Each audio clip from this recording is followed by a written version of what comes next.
If me and a friend are being chased by a lion, I don't have to outrun the lion, I just have to outrun my friend. There's something to be said for that when it comes to victims. Haters gonna hate, rapists gonna rape. It's as simple as that. Well, now who's being trite and simplistic? The rapist is going to try to rape somebody. If it's you, it's because you didn't do everything that other people did to get out of his way. Let me just give you a little demonstration, Eagle Eye, as to why that is absolutely retarded. Damn, there ain't nothing on television I fancy watching.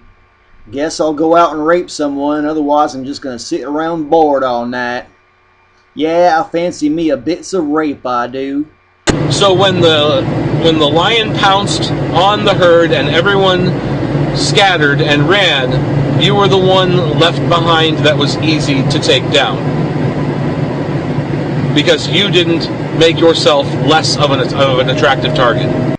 The cold fact of the matter, Eagle Eye, is that more than 4 out of 5 rapes that occur man against woman are done by a man who is acquainted with the woman.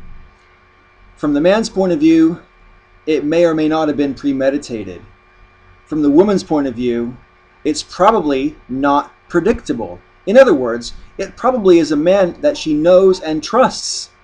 But he rapes her anyway. Doesn't change the fact that the rapist is wrong. Doesn't change the fact that the rapist committed a crime. But in a totally selfish point of view, from that perspective, of a totally selfish perspective, would you rather it be you, or would you rather it be somebody else? False choices, false choices. Your entire argument so far is basically predicated on 3 premises.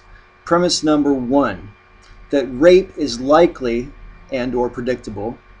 Premise number 2, that a rapist is intent on raping someone as opposed to a specific person. And premise number 3, that a potential rapist has no choice but to rape someone.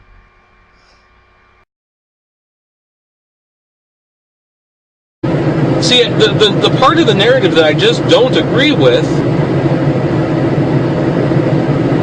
is that when you tell someone that they can do things to prevent their own victimization, people say, no, we just need to tell these people not to victimize people. You know what? You can't control these other people.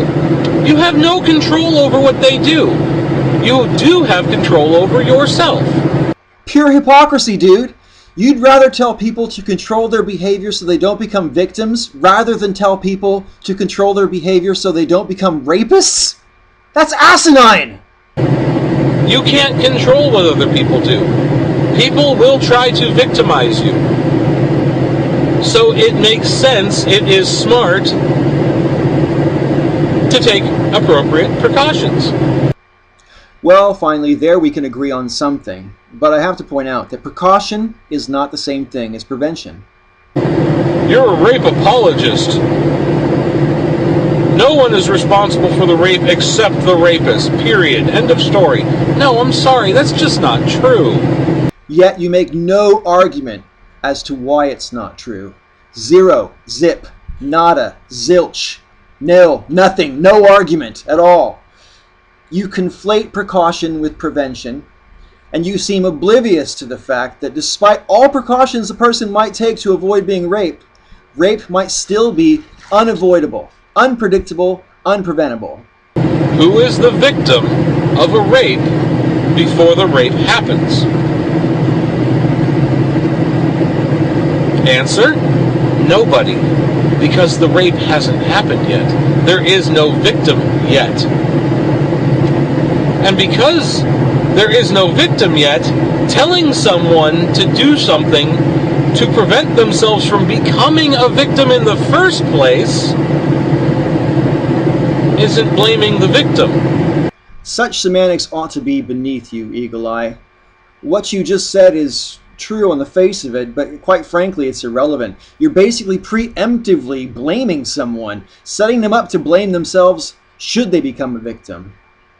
Now, once someone is victimized, if they don't handle the situation appropriately after their victimization, then you are blaming the victim. A good example of this that everyone may know off the top of their heads is the whole thing with Healthy Addict. Once he grabbed her ass, she was a victim of sexual assault. And even then, it's okay to blame the victim, because she should have told him right then and there, no. Oh yeah, like saying no always stops sexual predators from behaving poorly. Does it not occur to you that there are other modes of communication besides verbal? Speech is not the only means of communicating something. And does it also not occur to you that if a perpetrator is so disrespectful of a person that they're willing to grab their private parts in public, they're not really likely to respect what they say very much either? Well, she indicated that she was uncomfortable with it by non-verbally telling him no by turning away, which, I'm sorry, non-verbal no's are not no. So non-verbal communication is basically invalid, eh?